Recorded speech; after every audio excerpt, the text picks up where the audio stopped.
And Jeff wants to know, how can I earn points if I can't get approved for credit cards? And that is a super good question. It can be frustrating, I would imagine, if you don't have the credit or you're not an American. Well, there's a few things you can do.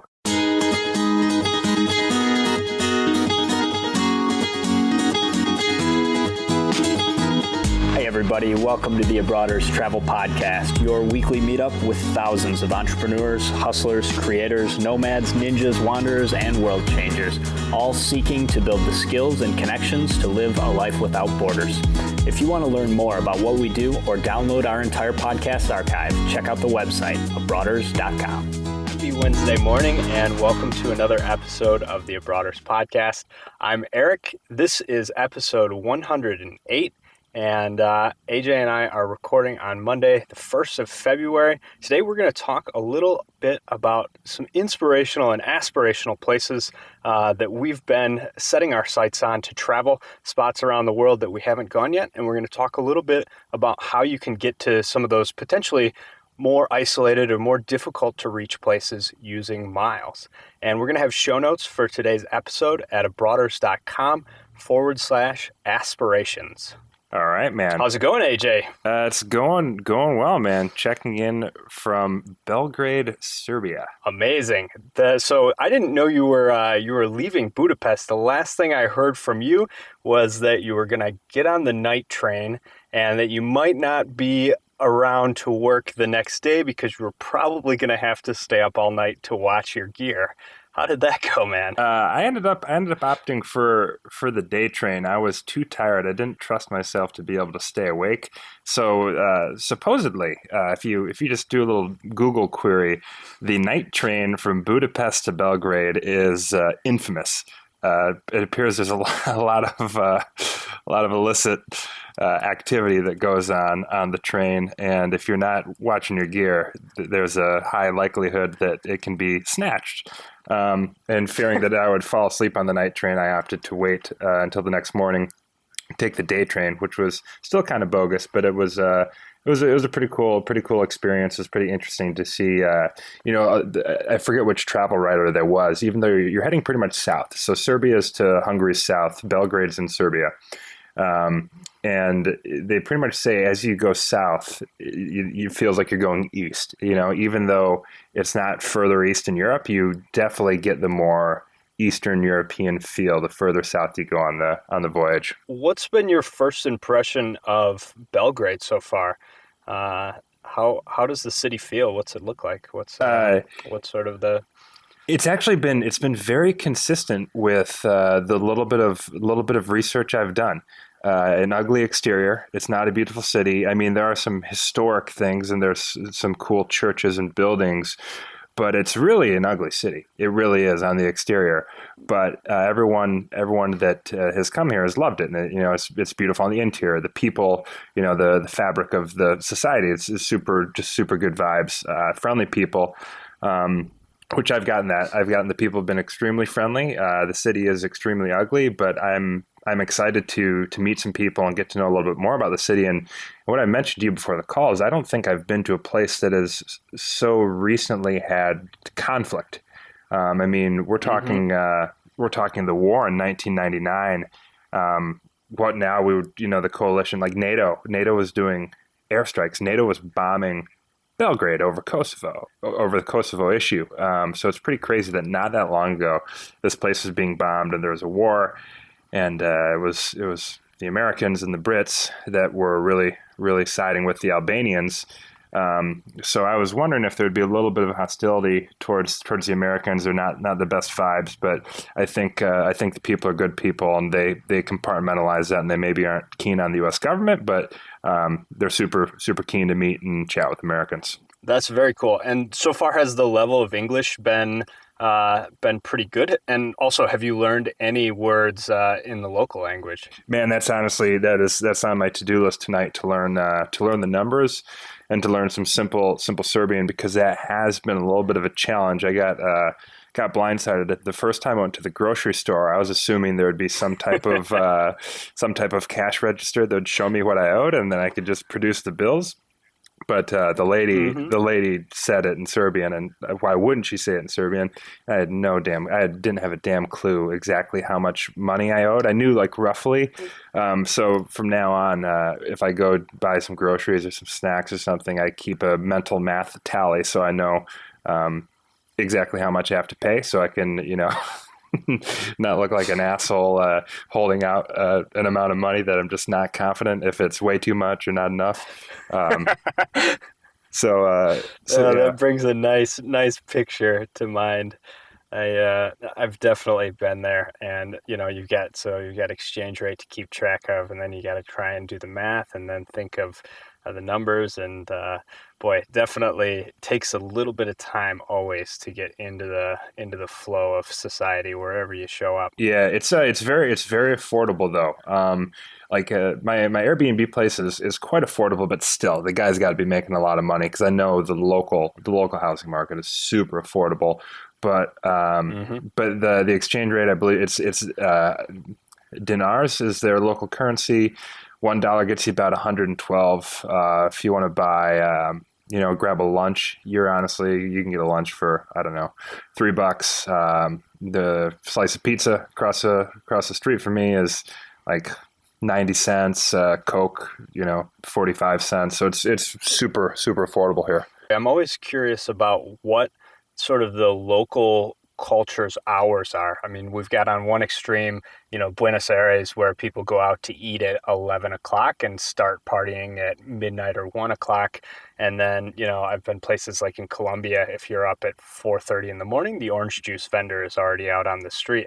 Have you gotten a feel for kind of when people go about their business there, and how does that jive with your schedule? Yeah. That's a great question because that's something that hasn't jived very well with me. I've been on a really, really messed up schedule. I haven't really been sleeping, sleeping like an actual full night's sleep. I've been taking like two and a half or 3 hour naps a day. I don't know what my deal is, and but yeah, man, the action kind of begins around seven a.m. But still not a whole lot of stuff is open at 7.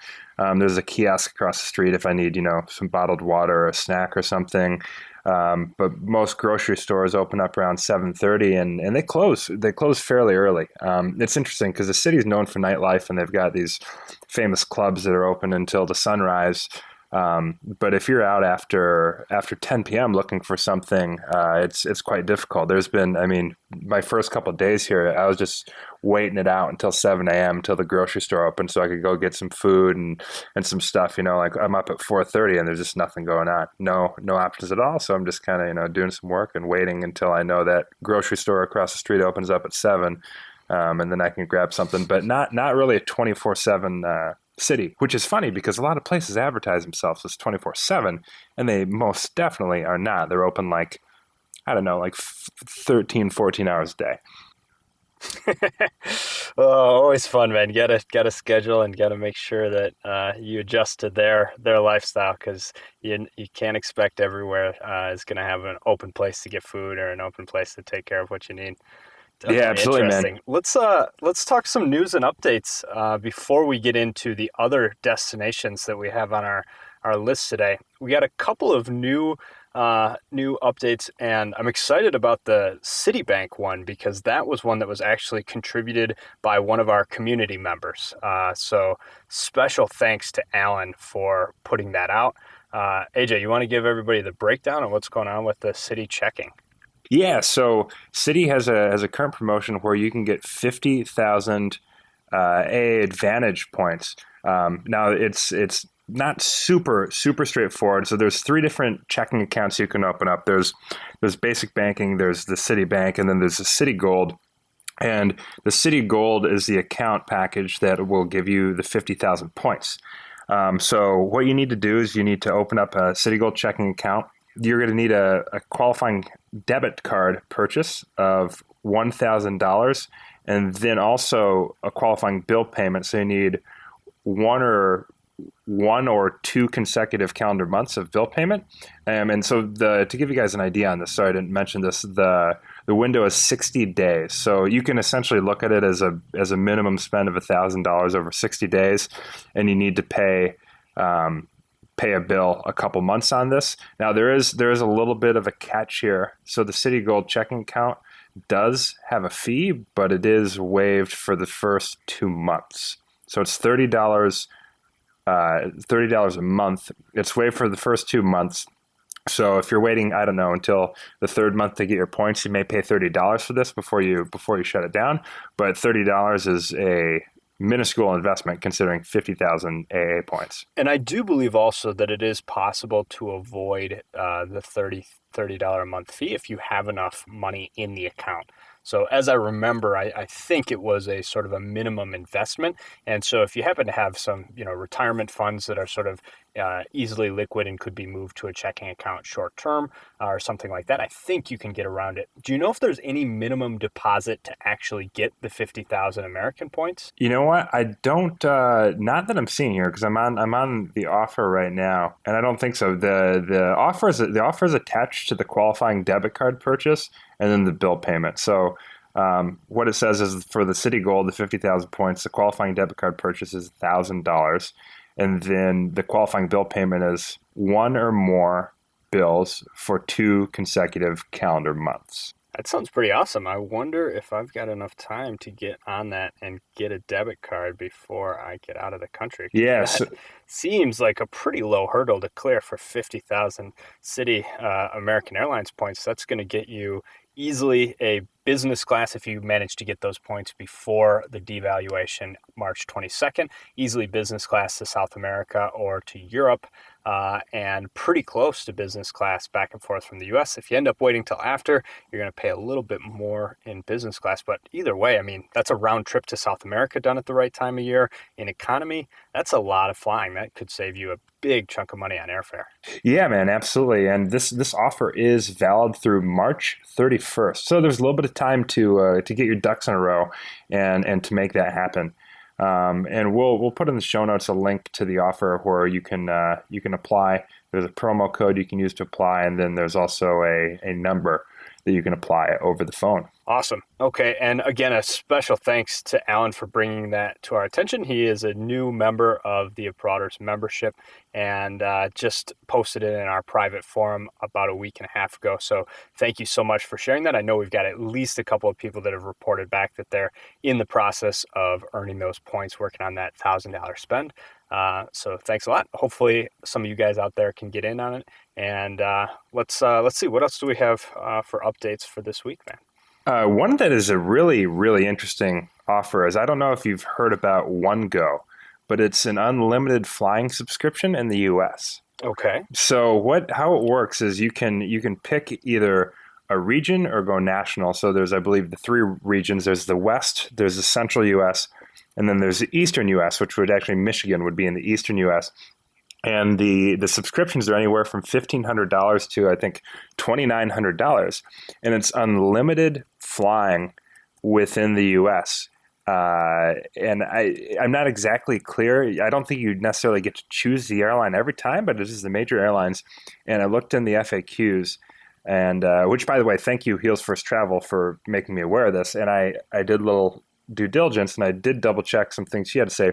You do earn points and can achieve status and maintain status or work towards status by using this. So if you're a business traveler making weekly flights across the country or something, this possibly could work for you. Or if you're just flying a bunch in a region out west, I think it's $1,500 a month. I think in the central it's around $1,700, and on the east it's around $1,900 a month. But it's unlimited flying. So I thought that was pretty interesting, especially because you can accrue frequent flyer points while you're doing this. Very interesting. I mean, definitely only going to pay off for the people that are flying a lot.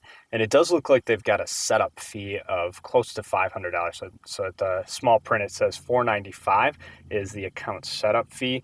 And you do have to make your reservations at least 7 days in advance. And there are $100 change fees. Or cancellations are $200. So you got to kind of know your plans and not have to make changes for this to really work out for you. And it seems that you want to be in this for the long term if you're going to pay that $500 setup fee. But certainly if you're flying once a week or more, I could see this definitely being something that could pay off for you. Yeah, man. Yeah. I tell you what, though, it's moving on. it's beginning of the month, so that means there's a couple things. There's some new Amex offers. Uh, what I find even more exciting is Flying Blue promo stuff because man, they always have some really hot promos. You were digging around there a little bit earlier. You saw what? There's a pretty good one from Edmonton to Europe. And I'm actually looking at that right now. It's a nice deal. So the promo awards often are just in economy. Generally, the vast majority of the promo awards offered are economy class. And they used to be a little bit more generous, actually. They used to be most of the discounts were 50%, and then there was an occasional 25%. Nowadays, 25% as far as, and this is the discount of the mileage that you would pay. So if the normal round trip is going to be say 50,000, they discount that number by 25% if that's the promo award. However, still can be a really good deal. And the Edmonton one caught my attention because if you guys were listening a couple episodes ago, I mentioned that I booked kind of a throwaway round trip ticket from Austin to Sao Paulo and got it for $650 by routing back to Edmonton, Canada. I probably won't take that full flight all the way back to Edmonton, but KLM is definitely tempting me with a 25% off promo award in business class to Europe.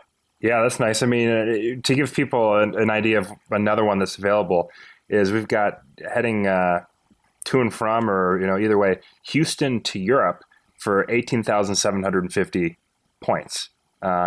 Not a shabby way to shuffle some Amex points over to Air France and get to Europe for under 20,000 points. It's a really, really, really nice deal. Yeah, definitely a really solid deal. And keep in mind that these are restricted booking dates. So, for example, I mentioned a couple of shows ago that I was considering the promo award that was from Sao Paulo to Europe. Usually it's one city to the full region is how these are set up. And so I've now missed the window since it's already February.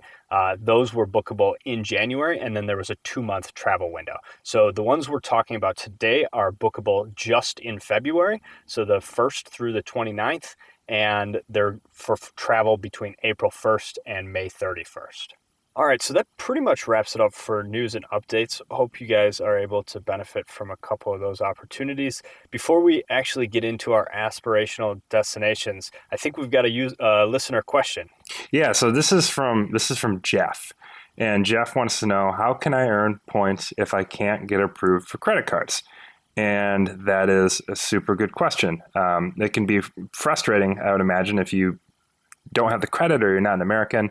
Well, there's a few things you can do. And actually, they all kind of have been aligning with American Airlines lately. And that doesn't mean that you can't, do dining stuff and earn points elsewhere with Delta and United. But there's some pretty quick wins with American Airlines. So good timing on the question, Jeff, because we just talked about that city checking account. It's 50,000 points. That is just as big of a sign-up offer as you would get from the co-branded credit card with American Airlines.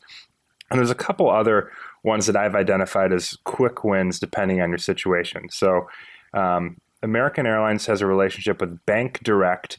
And if you essentially open up an account with Bank Direct, you've got a pretty easy 17,000 points just for doing that. So you open up an account, you set up direct deposit from your employer, and then I believe you pay like one bill or something from the debit card they give you, and that totals into 17,000 points. And there's some other things you can do to earn more points, but just as far as setting up an account, hooking up your employment to it, 17,000 points, not too shabby. The next one, if this is obviously, you don't want to buy stuff for the sake of getting points, but if you are going to happen to buy things, you may as well max out any current offers there are. And for anybody out there that loves their television or sports and is thinking about making the change to DirecTV, currently American Airlines has a promotion for 25,000 points if you sign up for DirecTV through their promo code. So right there between a couple bank accounts, and if you happen to be moving to some place that has a shit provider and you want DirecTV, we're looking at 75 plus another 70. You're looking at like over 90,000 points right there. So those are a few options if you actually cannot churn credit cards. Yeah, and so one other thing just to add there, it is probably possible for folks that are outside the United States to open a U.S. bank account. You do have to do some paperwork. It may not necessarily even be worth the effort, depending on how long it takes, how long you're going to be in the U.S. But I do know that you can apply for a social security number for the purpose of banking. It's not going to give you the right to work. It's not going to give you a permanent residence in the U.S. But if you want to open a bank account in the U.S., I've heard that it is possible from some people that I think have been through the process. So some pretty reliable sources. If any of you have gone through that and have been able to open up a bank account in the U.S. and know more specifics about what is required to make that happen and how difficult, challenging the process is, we would love to hear from you. It would be great if you could drop us an email at Erik or AJ at abroaders.com, and we'll share that information on an upcoming show. Awesome, man. All right, let's get into these aspirational spots. I was kind of inspired to talk about this on the show because of some things I've recently seen and rewatched on Netflix that's kind of sparked my interest in a couple of regions for travel. And I figured, why not, kind of share those, and then also the regions, the places I want to go that are aspirational destinations are not necessarily big cities, and they're remote, and they're not the easiest places to get through. So I figured we could chat a little bit about some strategy for getting to some of the more hidden places with using points and miles. Awesome. I think it's a really cool topic, and I wanted to lead off with Cuba because we've gotten 2 requests in the last 2 weeks about whether you can use miles to get to Cuba. And so I wanted to address this one. This is a place that I had always wanted to travel and was able to do so leaving from South America last February. And so Cuba, the relationship has begun to open up, and it is now possible to book charter flights from the U.S. on some of the U.S. carriers. So it's possible to buy tickets on American Airlines flights, and there may now be a United flight to Cuba as well. I'm not totally up to date on which routes are operational and which ones are planned. However, they are considered charter flights, and this is sort of a workaround for the bureaucracy as the relationship opens with Cuba. And so you can't use miles, at least not yet, to fly directly from the U.S. to Cuba. However, what we wanted to mention is that it can be a lot cheaper to fly to Cuba by positioning to either Mexico or somewhere else in the Caribbean or in Latin America that has flights to Havana. And so I know that when I flew, it was from Bogota, and I actually just purchased a ticket, which originated all the way back in Sao Paulo. But if you look at some of the Mexican cities that are close to Cuba, some of the ones that are in either the Yucatan Peninsula or on the Gulf Coast of Mexico, there are a lot of flights to Havana that are nonstop and that are under $100 each way. So it's really possible to find some pretty cheap flights. And Southwest now travels to a lot of destinations in Mexico, so you can potentially use Southwest miles to position. And also a lot of good awards that could be had on either using British Airways miles, short flights to Mexico that are direct. Pretty much all of the U.S. carriers have access to Mexico. So that's probably the way to do it as far as the how of getting to Cuba. And I think as far as the why, there's sort of a timer on the Cuban experience as it exists currently. And so, for me, I really wanted to see Cuba before there was a McDonald's on every corner and before it looked like so much of the rest of Latin America that sort of had that long-term influence of the United States. And sort of see the old cars, see all the late 1950s Fords and Chevys, and it truly was a blast from the past and really an interesting experience. And I think that with democratizing these relations, trade relations with Cuba, things are probably going to improve dramatically. I certainly hope for the Cuban economy and the Cuban people, but it will lose a little bit of that sort of luster, some of that experience that is sort of a look into the past. And so if you're thinking about seeing Cuba and that kind of cultural experience interests you, now is definitely the time to look into going. Yeah, man, that's so true. I mean, there's hopefully it'll be really good, like you said, for their economy, but it's undoubtedly going to change the experience for for everyone visiting and living in Cuba when you start to have some trade from some places they have not had in the past. It's just, we know that's going to happen. That's happened virtually everywhere in situations like that. And one thing I wanted to add on another decent way, I think Cancun is a pretty safe place to start if you want to position yourself, because geographically it's actually very close to Havana.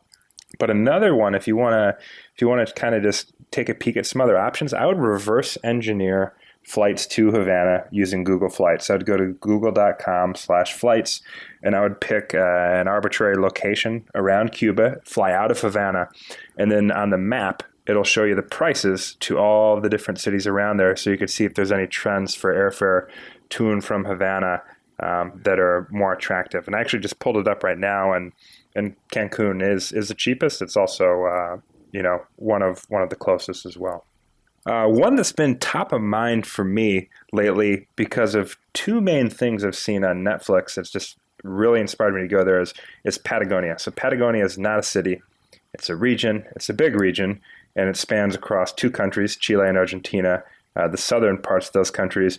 But nonetheless, there's a theme of just nature and wilderness and kind of being one with the universe and all this beautiful land and landscapes and things to see. And 180 Degrees South is a documentary that I think is still on Netflix.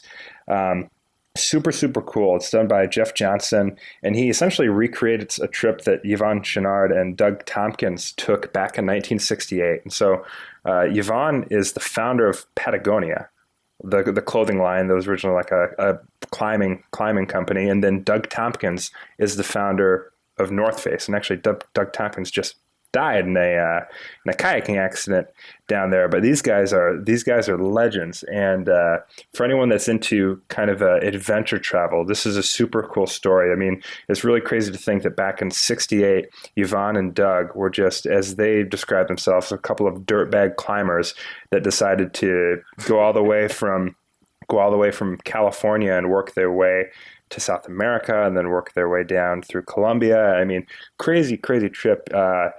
Yvon actually thought that he was paralyzed on the trip because they were just being adventurers, and there was a bridge in Colombia, and there's a place that looked like a nice little swimming well. And Doug dove in there, and he's like, "Oh, come on in, man. Water's fine. It's nice and deep." And Yvon dives in, and he's like 5 feet away from Doug, but somehow it dives into a sandbar and like jacks up his neck. Like just a bunch of crazy stuff, but it's really, really fascinating. And there's some really cool landscapes in this film. And then the next one is, I don't know if have you seen Chef's Table on Netflix? It's a Netflix original series. I have not. There's one episode with this world-renowned chef, Francis Malman, and he's from Argentina, and he's got a place in Patagonia, and he does these like primitive like grilling and cooking techniques in the middle of nowhere on this little island in Patagonia, and it's just gorgeous landscape. It's just really, really inspiring. I urge people to check that out. But just, I mean, Patagonia has been a place I've always been fascinated with because it's got it's just so vast. You know, you've got mountains, valleys, rivers. It's all sorts of stuff, and I really, really just actually like to see it for myself. And you've been to Tierra del Fuego, haven't you? Yes. So I was actually going to say, when we talk about how to get there, my actual experience of going to Patagonia is not the way you want to do it, unless you're looking for adventure. And I definitely got adventure that. So I went to Punta Arenas, which is one of the southernmost cities in Chile, and probably the place that you're going to fly into if you want to fly down to Patagonia. And I was able to visit the national park on the Chilean side called Torres del Paine. And that is honestly one of the most beautiful national parks that I've ever been to. And that includes some of the most world-renowned. I've been to Yosemite a couple of different times, Yellowstone, Grand Canyon, some of the most dramatic and truly breathtaking places in the U.S. And I do think that Torres del Paine is probably as beautiful or more beautiful than any of those national parks, and it's also a lot less discovered. You're not going to have the sort of throngs of people that are out there exploring. So if you're looking for that sort of experience, it's truly an incredible place. Then on the Argentine side, there's the Perito Moreno Glacier, which is one of the largest ice fields that is sort of accessible, that you can go visit without having to, take a days and days of trekking or traveling to get there. And that was a really interesting and beautiful experience as well. And the nice thing about that is that you can get up really close to the glacier. And if you want, you can also, there's some excursions and some hikes that go out across the glacier. So really interesting and exciting experience if you are excited about outdoors and want to kind of see some natural beauty that hasn't been spoiled. But as far as getting there, one thing that you want to be aware of is that there are no roads on the Chilean side that go down past Puerto Montt. And so Puerto Montt is about halfway between Santiago and Punta Arenas. So you can get about halfway. It's about a 12-hour bus ride from Santiago. But from there, you either need to take a boat or you have to fly. And the alternative from Santiago is to go across the Andes and descend through Argentina to get down to Tierra del Fuego. And that's about a 40-hour bus ride.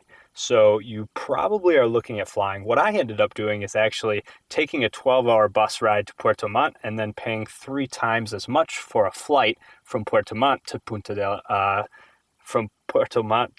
Arenas than I would have if I had just taken a flight from Santiago. So it was a cool adventure. It's definitely worth visiting Puerto Montt, but be aware that the flights are a lot more expensive from smaller, more remote cities to Punta Arenas than they will be from Santiago or Buenos Aires. Yeah, and I did look it up, and LAN does fly into Punta Arenas. So if you want to just head right into it, you can fly into Punta Arenas from Detroit, New York, or whoever in the U.S. flying LAN.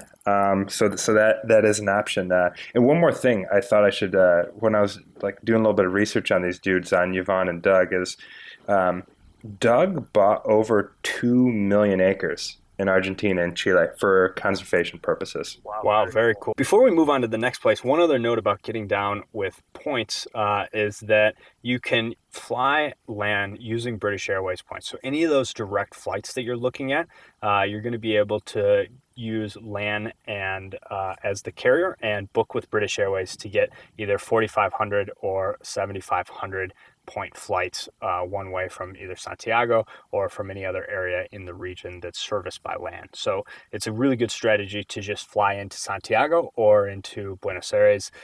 Even Bariloche has some international flights that come down. So to get to Buenos Aires, Aerolíneas Argentina is going to be a partner of Delta. So that's a good option there. LAN has lots of flights to Chile. So that would be your option with American miles. And then you can use British Airways points to get the rest of the way once you get down to South America. Good stuff, man. What do we have? What's next on the list? Nepal? Yeah, so I don't have too much information about Nepal, but it's certainly a place that's been on my list. And I just have this bucket list item that I have to cross off of hiking up to base camp on Mount Everest. So base camp is at about 21,000 feet. So it is no slouch of a hike. You don't have to do the whole mountain to get a little bit of the experience. And so ever since I kind of started reading about that, I really have wanted to make that hike and make that trip. I'm also really curious about Kathmandu and just to kind of experience Nepal. So I think that's a combo that I'm going to try and make happen in the next couple of years. I know that there are some direct flights from Hong Kong if you're in Asia to get to Nepal, and that was wide open with British Airways points. So I remember we booked at least one customer on Cathay Pacific on a direct flight from Hong Kong to Kathmandu.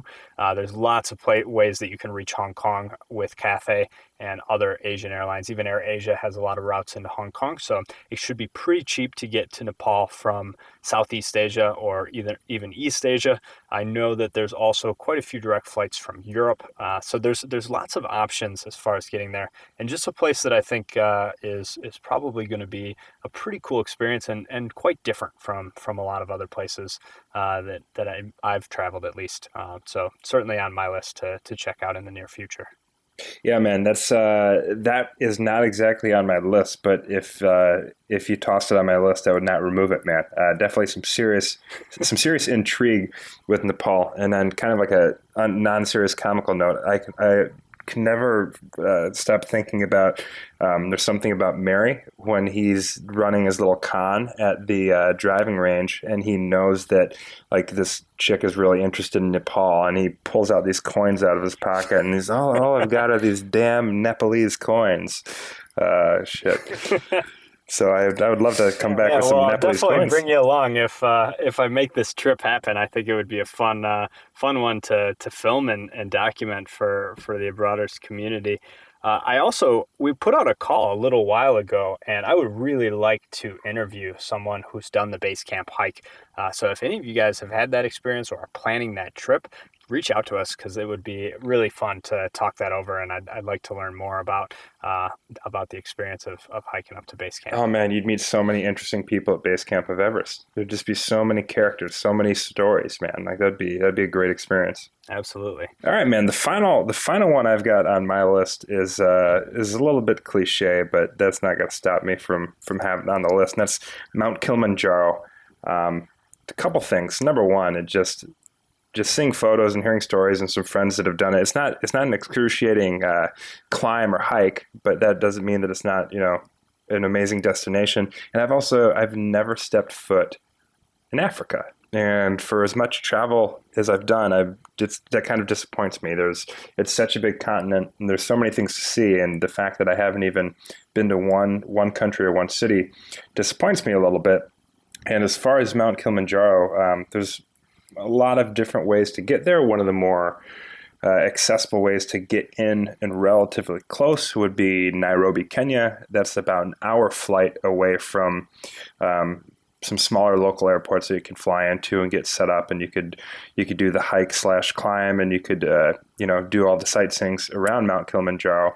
And Nairobi it's a huge city, so getting there on points isn't the hardest thing. It's serviced by all the alliances. I did a quick little search, double check. I mean, you've got SkyTeam, you've got Star Alliance, and you've got One World, all serviced there. Delta, Lufthansa, American, and there's some other airlines as well that you can go with. So getting to Nairobi wouldn't be too much of a concern. And we've actually I think we've got some people, some customers that in the next 6 months or so are going to be heading that way. Yeah, and I would say that you really want to be in a position, if at all possible, to have somewhat flexible dates around your travel. And one thing I haven't looked into is how far in advance you really need to book a tour or organize your hike if you're actually going to climb Kilimanjaro, because that could be a potential conflict with booking your flights. I would say, definitely the further out you plan the flights, the better, because that'll give you a little bit more time. And I do know, so first of all, there is an airport at Kilimanjaro or quite close. And so there are award tickets that you can get all the way in. But it's more challenging, and you probably want to put yourself in the mindset that it's likely that you're going to have to buy at least one or two sort of positioning or connecting flights to make it work from North America. It's not saying that it's impossible, but availability does tend to be a little bit more scarce to Africa. And so it really helps to have multiple types of points. I know that at one point we were looking for a customer that wanted to go do the Kilimanjaro hike, and they just had One World miles, which could have worked. There's ways that you can route through the Middle East. There were flights from Doha to Kilimanjaro. There were flights from Abu Dhabi. So there were options, but they didn't have seats. And I remember looking and seeing that United had access on South African Airways and a couple of other Star Alliance partners that was wide open. And so it was really frustrating just to know that they could have gotten there with the right type of points, and you never know in advance what that's going to be. So the advice, if you want to do Kilimanjaro or any other place in Africa really, is to try and be diversified, have access to SkyTeam, Star Alliance, and One World, and be prepared if necessary to buy one or two flights that'll help you position and make it a little bit easier. The other thing that I noticed when booking awards to Africa is a lot of times the layovers are kind of nasty. for whatever reason, the flights just don't line up in the same way, where maybe you get in at 7 o'clock at night and the next flight out is at 8 a.m. the next morning. And so you got to kind of be prepared for that. One way is certainly to consider buying a flight, as I said before, and you can even pay for those with points. If you have Capital One or Barclays Freedom Rewards, you're going to be able to use the points that you have in those accounts towards the price of a paid ticket. So there's a lot of ways to do this at very, very low cost, but certainly one that you want to plan a little bit. And if you're not proficient with all the points and knowing exactly which partners you can use, and especially which ones you have to call for because they're not on the website, it's definitely an area you might consider hiring a booking service like ours to help you get through all the extra detail there.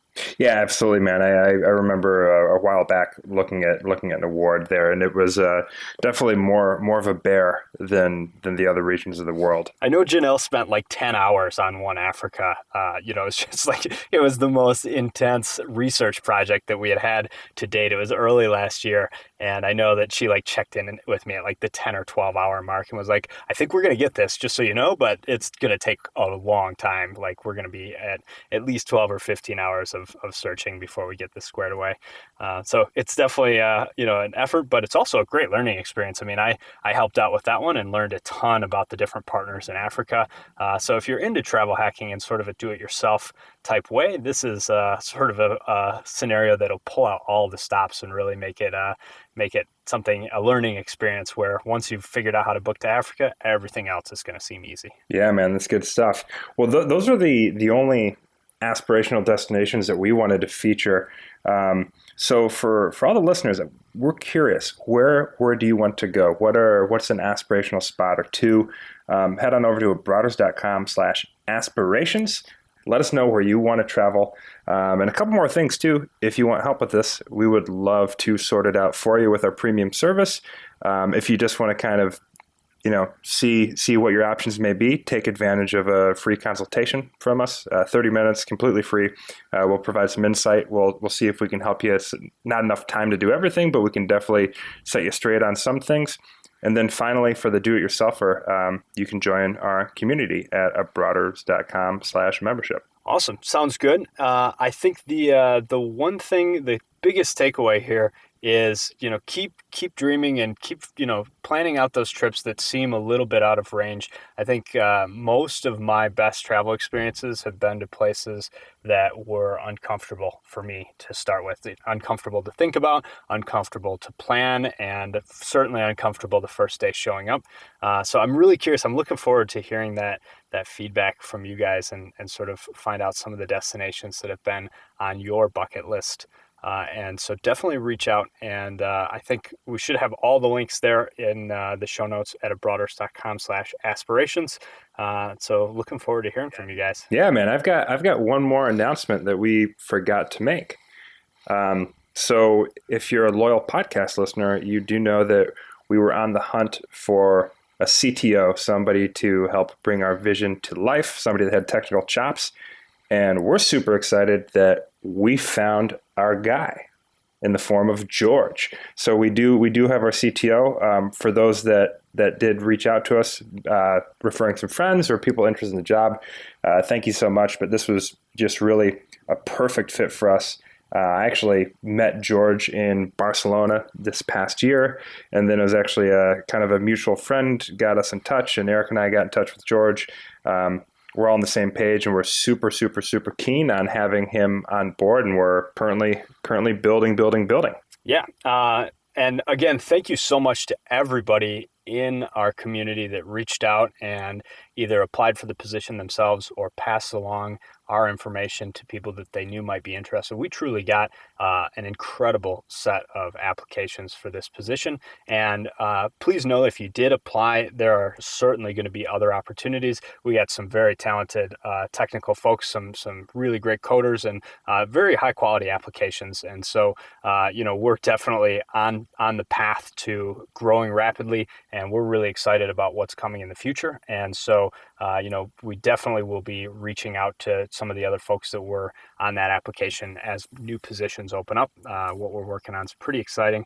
And so thank you so much to everybody who contributed to helping us find George and getting started with the Abroaders app. And we're going to do everything that we can to make an incredible tool that makes it easier for you guys to get more value out of your points. So thanks for being along for the ride. All right, well, that is all for this week. One more time, show notes are at abroaders.com/aspirations. Thanks a lot, everybody. We'll be back next week, 8 a.m. Eastern Standard. Wherever you are, travel safe. This week's track is from 2015. It is from a British trio. The track is Greek Tragedy, and the band is the Wombats. Spotify says they make driving guitar, post-punk, and electronic-influenced pop. I think that's a disappointing description. I wouldn't say it's electronic-influenced pop. I would say it is electronic pop, as you can hear it with the synth. Would prefer they mention something about the witty lyrics, but that's just me. Safe travels.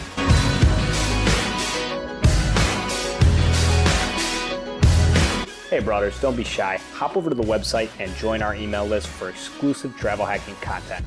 If you like what we're up to, the best way you can support the show is by leaving us a 5-star review on iTunes. Lastly, we would love to hear from you, so send your show feedback to Erik or AJ at abroaders.com. We will see you next week. Acting might pay our bills, but soon enough there'll be a different role to fill. I love this feeling, but I hate this part. I wanted this to work so much, I drew up our plans on a chart.